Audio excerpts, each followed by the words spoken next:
Universal studio Japan. এখানে এসে সবাই নায়ক স্টাইলে ছবি তুলছে।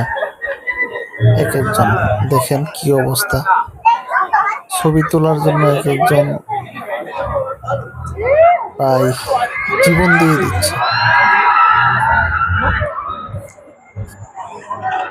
এটা ইউনিভার্সাল স্টুডিও জাপান। পৃথিবীতে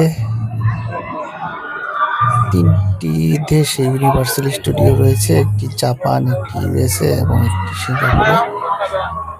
আমরা এই মুহূর্তে রয়েছি ওসাকা সিটিতে, ওসাকা সিটির ইউনিভার্সাল স্টুডিওতে।